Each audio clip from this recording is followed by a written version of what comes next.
वर्षों से स्कूलों में पढ़ाया जा रहा है कि चंद्रमा में उतरने वाले दुनिया के पहले व्यक्ति नील आर्मस्ट्रांग थे। पर क्या नासा का अपोलो 11 मून मिशन एक झूठ था जिसे अमेरिका ने जानबूझकर फैलाया था? क्या नील आर्मस्ट्रांग और बज ऑल्ड्रिन कभी चंद्रमा पर गए ही नहीं थे?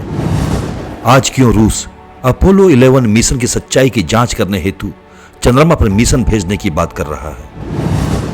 क्या यह सही है कि विख्यात हॉलीवुड डायरेक्टर स्टैनले क्यूब्रिक ने नील आर्मस्ट्रांग और बज ऑल्ड्रिन के मून लैंडिंग को स्टूडियो में फिल्माया था? अमेरिका में कराए गए एक सर्वे में यह बात निकल के आई कि काफी संख्या में खुद अमेरिकी भी इस मिशन को झूठ मानते हैं। आखिर वे कौन से सवाल हैं जो नासा के अपोलो 11 मिशन को कटघरे में खड़ा करता है और आलोचकों द्वारा दिए गए तर्कों में कितनी सच्चाई है? इन सभी बातों को समझने का प्रयास करेंगे बियॉन्ड फिक्शन की इस दूसरी कड़ी में। इसके पहले हम अपना पड़ताल शुरू करें, कृपया चैनल को लाइक और सब्सक्राइब कर लें और बेल बटन को दबाना ना भूलें जिससे कि हमारे आने वाले एपिसोड की नोटिफिकेशन आप तक पहुंच सके। अगर हमें अपोलो 11 मिशन की सच्चाई पर उठ रहे सवालों पर चर्चा करनी है तो हमें इसकी पृष्ठभूमि को समझनी होगी। दरअसल उन दिनों अमेरिका और सोवियत यूनियन के बीच अंतरिक्ष पर वर्चस्व को लेकर शीत युद्ध चल रही थी और यह लड़ाई दोनों देशों के लिए प्राण प्रतिष्ठा की बात बन गई थी। 1957 में सोवियत यूनियन अपना पहला आर्टिफिशियल सैटेलाइट स्पुतनिक का प्रक्षेपण करता है और अंतरिक्ष में किसी मानव निर्मित ऑब्जेक्ट को भेजने वाला दुनिया का पहला देश बन जाता है। सोवियत यूनियन को आगे बढ़ता देख अमेरिका बौखला उठता है। उसकी बौखलाहट और बढ़ जाती है जब 1961 में सोवियत यूनियन यूरी गैगरिन को स्पेस में भेजकर स्पेस में किसी इंसान को भेजने वाला दुनिया का पहला देश बन जाता है। ऐसे में अमेरिका दावा करता है कि दशक के खत्म होने से पहले वह चंद्रमा पर इंसान को केवल भेजेगा ही नहीं बल्कि उन्हें सुरक्षित वापस पृथ्वी पर लेकर आएगा। और अपने दावा को सच करते हुए अमेरिका 1969 में अपोलो 11 मिशन को अंजाम देता है। 20 जुलाई 1969 को अपोलो 11 का ल्यूनर मॉड्यूल चांद पर उतरता है। इस मॉड्यूल में है नील आर्मस्ट्रांग और बज ऑल्ड्रिन।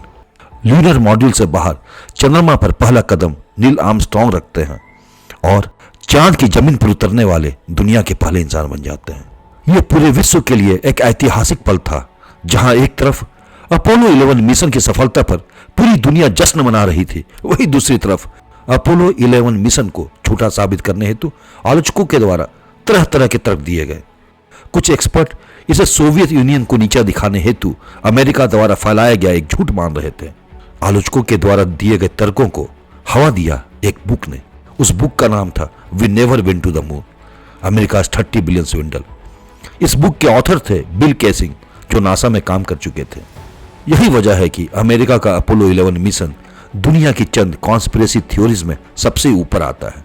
अब रूस के रोस्कोसमोस स्पेस एजेंसी के प्रमुख दिमित्री रोगोजिन ने ऐलान किया है कि रूस जल्द ही चंद्रमा पर एक मिशन भेजेगा जिसका काम अपोलो 11 मिशन की सच्चाई का पता लगाना होगा।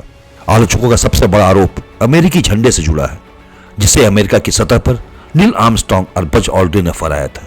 तस्वीर में झंडा लहराता हुआ नजर आ रहा है। आलोचकों का कहना है कि चंद्रमा पर वायुमंडल तो है ही नहीं और जब वहां हवा है ही नहीं तो झंडा कैसे लहरा सकता है। साथ ही यह भी तर्क दिया गया कि इन तस्वीरों में आकाश में तारे क्यों नहीं नजर आ रहे हैं। कहीं यह पूरा सीन किसी स्टूडियो में ब्लैक बैकग्राउंड में तो नहीं फिल्माए गए हैं। एक तर्क यह भी दिया गया कि तस्वीरों में अंतरिक्ष यात्रियों की परछाई दो अलग अलग दिशा में दिख रही हैं और कोई छोटी तो कोई बड़ी दिख रही है। आलोचकों का कहना है कि चंद्रमा में लाइट का एकमात्र सोर्स सूर्य है, तो फिर यह कैसे संभव है। आलोचकों का अगला सवाल बज ऑल्ड्रिन की उस तस्वीर पर है जिसमें उनके हेलमेट पर लगे शीशे में नील आर्मस्ट्रांग तो दिख रहे हैं पर उनके हाथों में कोई कैमरा नहीं दिख रहा है। आलोचकों का यह सवाल है कि जब आर्मस्ट्रांग के हाथ में कोई कैमरा ही नहीं था तो बज ऑल्ड्रिन का फोटो किसने खींचा। चंद्रमा की सतह पर दिखाए गए अंतरिक्ष यात्रियों के पैरों के निशान पर आलोचकों का सवाल है कि चंद्रमा की सतह सख्त है तो इस तरह के निशान कैसे पड़ सकते हैं।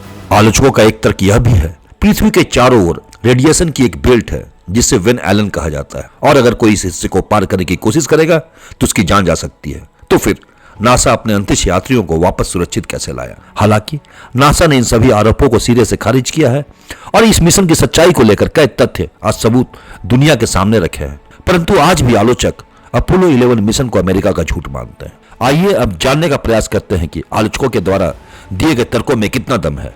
दरअसल जो झंडा नील आर्मस्ट्रांग और बज ऑल्ड्रिन के द्वारा चंद्रमा के सतह पर फहराया गया था, उसमें वर्टिकल रॉड के साथ साथ झंडे के ऊपर की तरफ एक पैरेलल रॉड भी लगाया गया था, जिससे कि झंडा नीचे की तरफ ना झुक जाए। यही वजह है कि झंडा सीधा दिख रहा है। और जहां तक झंडे के लहराते हुए दिखने की बात है, तो इसका जवाब न्यूटन के फर्स्ट लॉ ऑफ मोशन में, जिसे लॉ ऑफ इनर्शिया कहते हैं।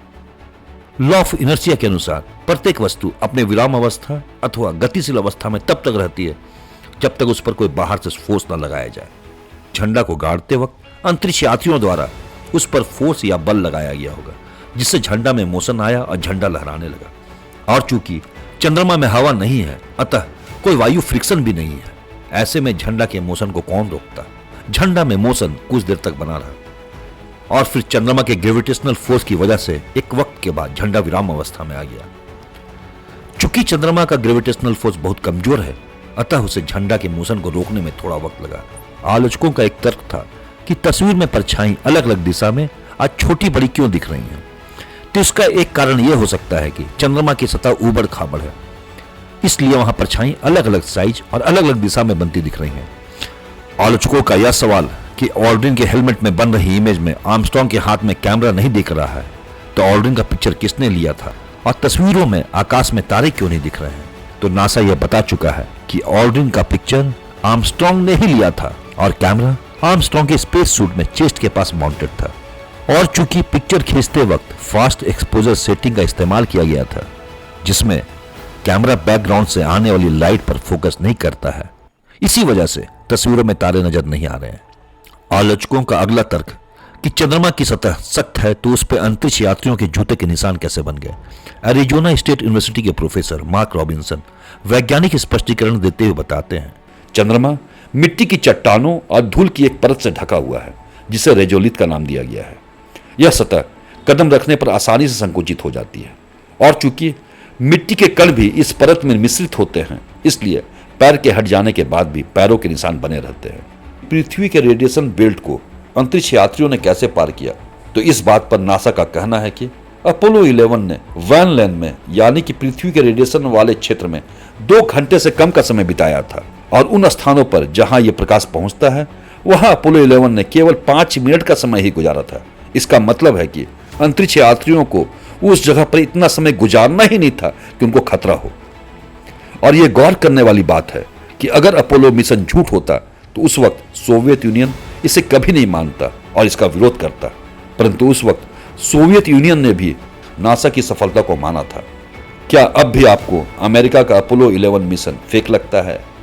कृपया अपने विचार कमेंट बॉक्स में अवश्य लिखें, और हाँ, चैनल को लाइक और सब्सक्राइब करना न भूलें, और साथ ही बेल बटन जरूर दबाएं, जिससे कि आने वाले अगले एपिसोड का नोटिफिकेशन आप तक पहुंच सके।